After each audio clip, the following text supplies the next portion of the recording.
Hi hello welcome. இன்றைக்கி வந்து நம்ம நேஷ்னல் அவார்ட்ஸ் இப்போ அனௌன்ஸ் பண்ணியிருக்காங்க. 2023க்கான நேஷ்னல் அவார்ட்ஸை வந்து நேற்று அனௌன்ஸ் பண்ணியிருக்காங்க. 2025 இப்போ அனௌன்ஸ் பண்ணியிருக்காங்க. இது வந்து 2023க்கு வந்த ஃபிலிம்ஸோட நேஷ்னல் அவார்ட்ஸ். இதில் வந்து சில சர்ப்ரைசஸும் இருந்துச்சு. சில நல்ல நல்ல நடித்தவங்களுக்கும் நல்லா பண்ணவங்களுக்கும் அவார்ட்ஸ் கிடச்சிச்சு. அண்ட் சில அவார்ட்ஸ் வந்து ஆஸ் யூஷுவல் வந்து கொஞ்சம் பார்ஷியாலிட்டியாக, அதாவது அவங்களுக்கு இப்போ இருக்கிற கவர்மெண்ட்டுக்கு ஃபேவராக இருக்கவங்க அந்த மாதிரி ஆளுங்களுக்கும் கிடச்சிச்சு. அதுக்கு எக்ஸாம்பிளில் பார்த்தீங்கன்னா கேரளா ஸ்டோரி வந்து அது ஒரு ப்ரொபகண்டா ஃபிலிம் மாதிரி தான். ஸோ அதுக்கு வந்து award best direction and cinematography கொடுத்துருக்காங்க.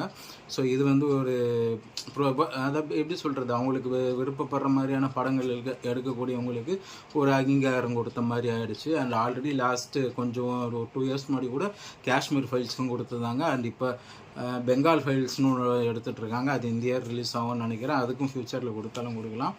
ஸோ ப்ரோபகண்டா ஃபிலிம்ஸ்க்கு கண்டிப்பாக ஏதாவது ஒரு அவார்டு உங்களுக்கு கிடச்சிடும். அதே மாதிரி வந்து சாமியை பற்றி, ராமர் அந்த மாதிரி கான்செப்டில் எடுத்திங்கனாலும், ராமாயணம், மகாபாரதம் அந்த மாதிரி எடுத்திங்கனாலும் இப்போ அனுமனு கூட பெஸ்ட் ஃபிலிம் அவார்டு கொடுத்துருக்காங்க.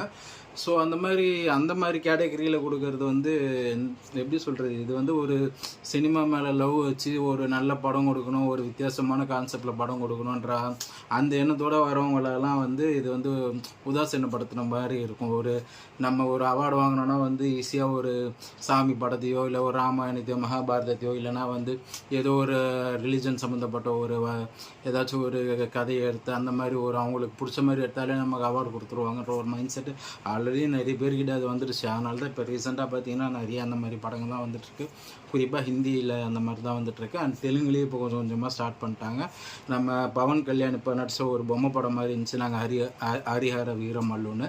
அது கூட ஃப்யூச்சரில் வந்து அவங்க நேஷ்னல் அவார்ட்ஸ் கொடுக்கலாம். பட் என்ன ஒரு நல்ல விஷயம்னா, நேஷ்னல் அவார்ட்ஸில் வந்து எம்எஸ் பாஸ்கர் சாருக்கு வந்து அவார்டு கொடுத்துருக்காங்க. அது ரொம்பவே பாராட்டக்கூடிய விஷயம். ஏன்னா வந்து ரொம்ப வருஷமாக வந்து அவர் காமெடியாக நல்லா பண்ணியிருந்தாலும் ரீசெண்டாக சில வருஷங்களை வந்து அவர் அந்த ஒரு எமோஷ்னல் கேரக்டர்ஸ் அதெல்லாம் சூப்பராக பண்ணிகிட்டு இருந்தார். சப்போர்ட்டிங் கேரக்டர்ஸ் நல்லா பண்ணிகிட்டு இருந்தார். பார்க்கிங்கில் வந்து அவர் சூப்பராக பண்ணியிருப்பார்.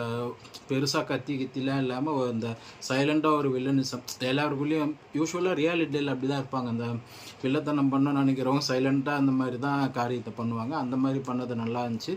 ஸோ அவருக்கு வந்து அவார்டு கிடச்சது ரொம்ப ஒரு சந்தோஷமான விஷயம். அண்டு பார்க்கிங்க்குமே வந்து ஸ்க்ரீன் பிளேக்கு அவார்டு கிடச்சது ஓகே. பட் சிறந்த தமிழ் படமாக பார்க்கிங் சூஸ் பண்ணியிருக்கிறது அதுவுமே கொஞ்சம் இதுதான். ஏன்னா அந்த இயர் வந்து அயோத்தி வந்துச்சு, விடுதலை வந்திருக்கு, விடுதலை செகண்ட் பார்ட், அப்புறம் வந்து மாவீரன்லாம் கூட அந்த இயர் வந்திருக்கு.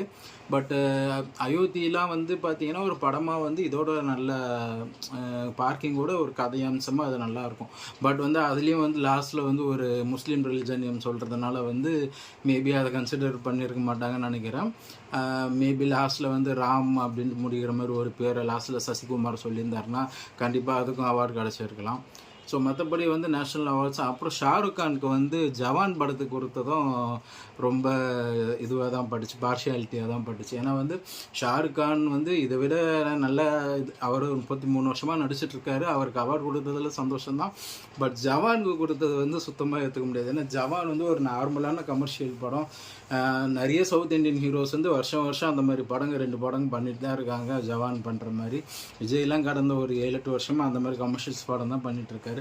மெர்சலில் சொல்ல போனால் இதை விட நல்ல பர்ஃபார்மன்ஸ் விஜய் கொடுத்துருப்பாரு. அதுக்கெலாம் ஒன்றும் நேஷ்னல் அவார்ட்லாம் தரல. ஸோ இதே ஷாருக் கானுக்கு வந்து ஸ்வதேஷ் அண்ட் சக் தே இந்தியா, அப்புறம் வந்து ரப்தே பனாதி ஜோடி அந்த மாதிரி படங்களில் அவர் பர்ஃபார்மன்ஸ் நல்லாயிருக்கும்.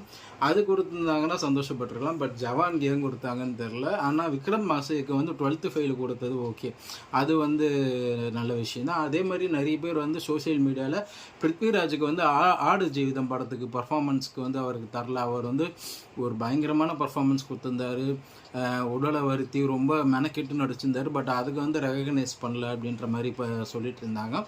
பட் வந்து ஆடு ஜீவிதம் 2024 தான் ரிலீஸ் ஆச்சு. ஆனால் சில பேர் அதுக்கும் என்ன சொல்கிறாங்கன்னா 23 சர்டிஃபிகேட் வந்து சென்சார் பண்ணிட்டாங்க, சென்சார் பண்ணாலே வந்து அதை கன்சிடர் பண்ணலாம் அப்படின்னு சொல்கிறாங்க. பட் வந்து ரிலீஸ் ஆனது 2024 தான். மேபி நெக்ஸ்ட் இயர் அனௌன்ஸ் பண்ணுறாங்களான்னு பார்க்கலாம். இதை பற்றி சரியான கிளாரிட்டி தெரில ஒன்றும். அப்படி இதை கன்சிடர் பண்ணியும் ஷாருக் கானுக்கு ஜவான் கொடுத்தாங்கன்னா இது மிகப்பெரிய ஒரு தவறான விஷயம். நெக்ஸ்ட்டு வந்து பகவான் கேசரிக்கு தெலுங்கில் கொடுத்துருக்காங்க போல். அதுவுமே வந்து இப்போ பாலையா வந்து அவங்க கூட்டணியில் இருக்காங்கன்ற ஒரு ரீசன்கோசரம் தான் கொடுத்துருப்பாங்க. ஸோ நேஷ்னல் அவார்ட்ஸ் வந்து சமீப காலங்களாக வந்து ஒரு பாலிடிக்ஸ் பேஸ் பண்ணி தான் இருக்குது, ஒரு ரிலிஜன் பேஸ் பண்ணி தான் இருக்குது. ஸோ இன்னும் கொஞ்ச நாளில் வந்து நேஷ்னல் அவார்ட்ஸ்க்கு பெரிய மரியாதை. ஆனால் தமிழில் வந்து வாங்கின படங்களும் வாங்கின நபர்களும் வந்து கொஞ்சம் தகுதியான நபர்கள் தான். ஏன்னா வந்து தமிழில் வந்து அந்த மாதிரி ஒரு ப்ரொபகண்டா ஃபிலிம்ஸோ இல்லை ஒரு சாமி படம் மாதிரி எடுத்து காசு பார்க்கணும்னு நினைக்கிறவங்க அந்த மாதிரி ஆளுங்க தமிழ் இல்லை. தமிழில் வந்து ஒரு நல்ல கதையை பிடிச்சி அதுக்கேற்ற மாதிரி தான் ஆளுங்களை செலக்ட் அப்படி எடுக்கிற ஆள் தான். அதனால் வந்து ஃப்யூச்சரில் கூட தமிழ் சினிமா இதே மாதிரி வந்து இந்த ப்ரொபகண்டாக்குள்ளே சிக்காமல் ஒரு கண்டென்ட்டுக்கும் கதைக்கும் முக்கியத்துவம் கொடுக்குற ஒரு இண்டஸ்ட்ரியாகவே இருக்கும்னு நினைக்கிறேன். அந்த மாதிரி இருந்தால் எப்பவும் நல்லா இருக்கும். தேங்க்ஸ். உங்களை நெக்ஸ்ட் வீடியோவில் மீட் பண்ணேன்.